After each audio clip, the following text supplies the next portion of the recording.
Yo, what's up, guys? Today we're going to be doing a review of the NAIC most recent tournament. Sorry that I have no setup or anything behind me. I had all my boxes piled up all the way up here, right around my head, but it all fell down. So I just have my Clemson Tigers. Anyway, let's get into it.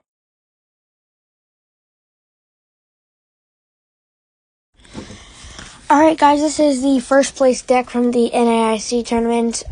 It is a Lost Zone box, running only 3 double prize cards. Pokemon, Iron Hands EX, Iron Thorns EX, and Blood Moon Ursaluna EX. Really great choice of cards. I think I have all of these cards for this deck, so I can make it for next tournament.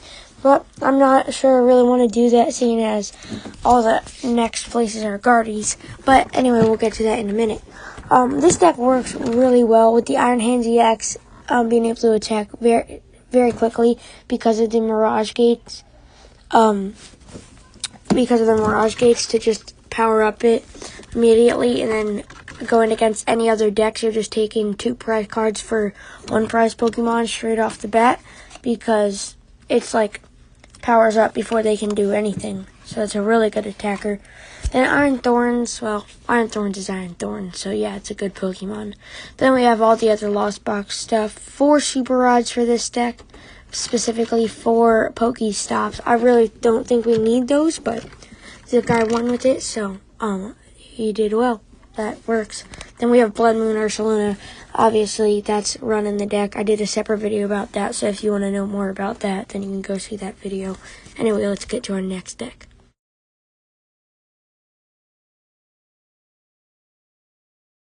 So the difference between the 2 deck lists that were run were basically just the A-Specs, and that's pretty much it. But I like the new deck with the Enhanced Hammer and Unfair Stamp, and just 2 Bravery Charm, and Monkey Dory obviously is in there too. But you don't need Luxurious Cape because we have all the other attackers. And just the 2 Bravery Charm, Drifloon can hit for, let's see, 330 damage with just 2 Bravery Charm, which is absolutely insane. And Screamtail can, do, let's see, 260 damage, which is also solid. Then we can boost their attacks too with, everything else. So, it's just a really solid deck all around.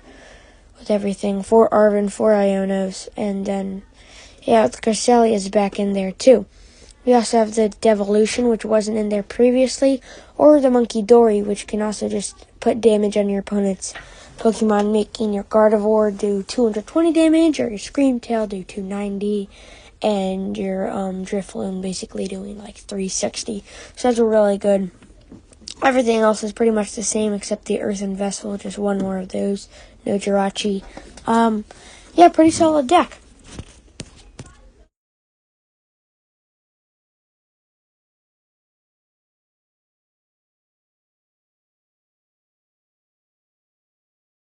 Number 10th deck, Snorlax Stall. I prefer the one with the Chi-Yu EX, but that's just my opinion.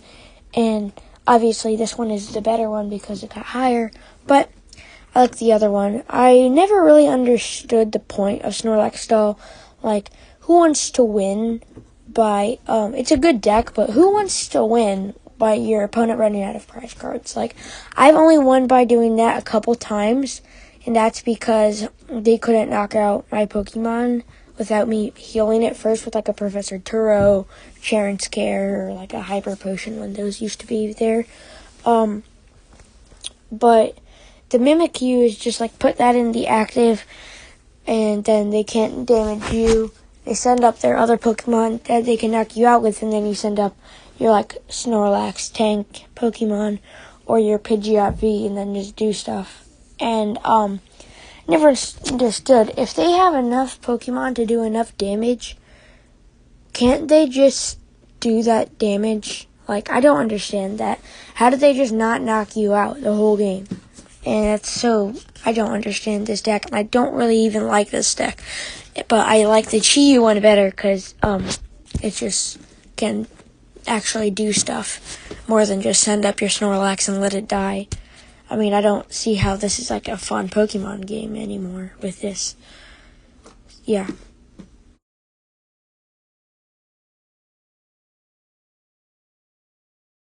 Now, our number 11th deck, Miraidon EX. Here is arguably one of the best decks since Scarlet and Violet's come out. Personally, one of my favorite decks.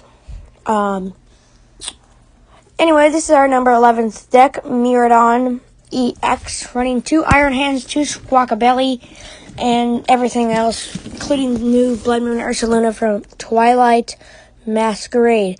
18 energies for this deck, and don't think we need 18 energies.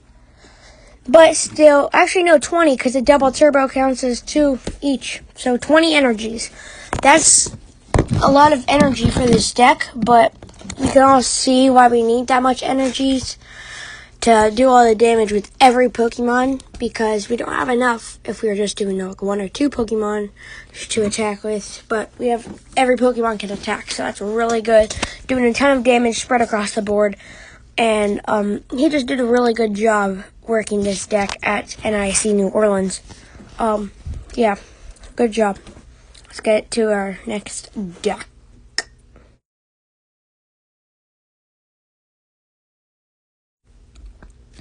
Here is our number 13th place deck, Ogre Bolt. Really solid deck. I love the energy retrievals, how you have to use those to get the energies back with the Raging Bolt's attack and Teal Mask Ogre Pony EX's attack.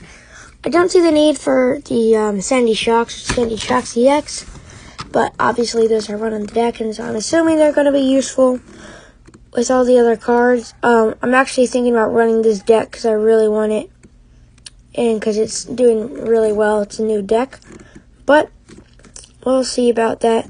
Anyway, good job getting 13th place with this deck, running it very well with Trekking Shoes. I love the Trekking Shoes run. That's one of my favorite cards for items. I have it in almost every single deck I have. It's really good. Solid all around. Good job.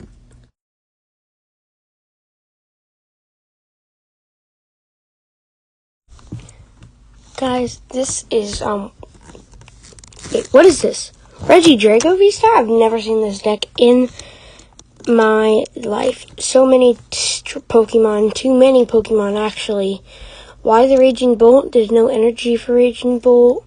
Don't have electric, it's just grass and fire. Noivern is dark, you can't do anything with Noivern. What is this? Goodra? Huh? Dragapult? I don't understand this deck. First time I've ever seen it. I guess he did get 14th place with it. This is the first time I've ever seen this deck, and I don't know exactly how it works. So I'm just saying, congratulations. Next deck.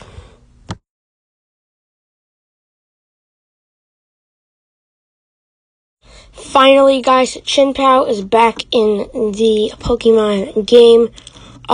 Great job here running this deck. Chinpao's attack, Hail Blade, is just way too good to ever be gone. Until Chinpao rotates out, this deck will never not be good. And, yeah. So, I love all the 4-4 runs of everything with the 3 Frigirbacks, 2 Baxcalibur, but then 4 Urita, 4 Ultra Ball, 4 Buddy Buddies, 4 Nest Ball, 4 Rare Candies, 4 Superior Energy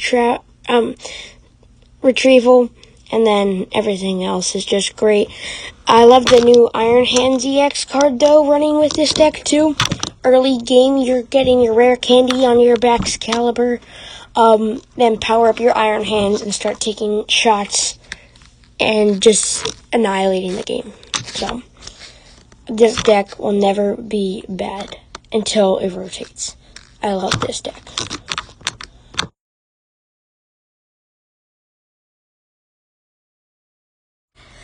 Here, guys, is our number 18th place deck, Charizard EX. Now, I really thought this deck was not going to be able to come back and be any good, but it looks like it is. This deck is running the new Dragapult EX card, which is really solid with his Jet Headbutt, I think is the attacker. Phantom Dive, doing 200 damage for 2 energy and putting 6 damage counters on your opponent's bench. So that's really solid. But then we also have our Charizard, which is just Charizard, so he's really good. And Pidgeot EX. Now, this deck only runs a 1 Charmeleon and 2 Charizard. I don't think you, I think you need more Charizard, but 1 more Charizard, 1 more Charmeleon, take out a Dreepy, and take out a Psychic Energy, and you have a really solid deck. Or take out an Arvin or something like that. I don't know. Don't have it all figured out. Anyway, this deck is back. We're going to see a lot more placements with this at Worlds, I think. Now that this deck is good again. Anyway, yeah, really solid deck list using the new Unfair Stamp here too instead of Prime Catcher. That's a odd decision, but it worked out. And we have the 2 stadiums, Temple of Sinnoh and Clop Stadium. No Pokestop in this deck, which is kind of strange, but, yeah, those 2 stadiums are pretty solid, so, yeah.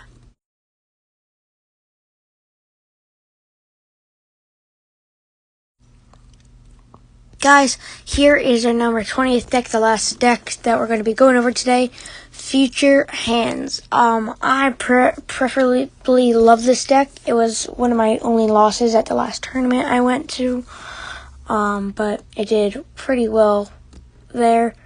I like how it has the extra 1 Psychic Energy just in case you need the Iron Crowns to attack. I really think we should put 2 or 3 Psychic Energies in there if you're going to attack with Iron Crowns, but just the 1 is fine because you don't need to. But 1 Iron Thorns is also strange. Usually we do 2 Iron Thorns. Yeah, so I think we could take out 2 Professor's Research and put in another Iron Thorns, another Psychic Energy. But otherwise, this deck is pretty much the same. Getting your Iron Hands amp you very much, all the way up to like 240 damage, I think, if it's working well enough.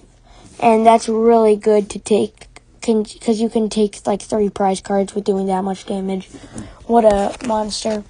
But yeah, this deck also does run the Prime Catcher, has not switched that A-Spec out yet. There's some really good A-Specs you could switch that out to. Since we don't have a ton of energy accelerators besides Miradon and Electric Generator, maybe run like the A-Spec energy cards, one of those 2. But I like this deck a lot. I think you don't need those. Just the Prime Catcher's fine. So yeah, that's my opinion. Good job getting 20th place. Well, guys, those were the top 20th decks at NAIC. I'm expecting to see almost all of those decks there at Worlds winning and getting top 20. Great job to all the Gardevoir players who got a ton of placings in the top 20. And then great job to everyone else getting the top 300 even, because that's really hard to get. But anyway, thank you all for watching. Please like and subscribe, and I'll see you in the next video. Mimikyu.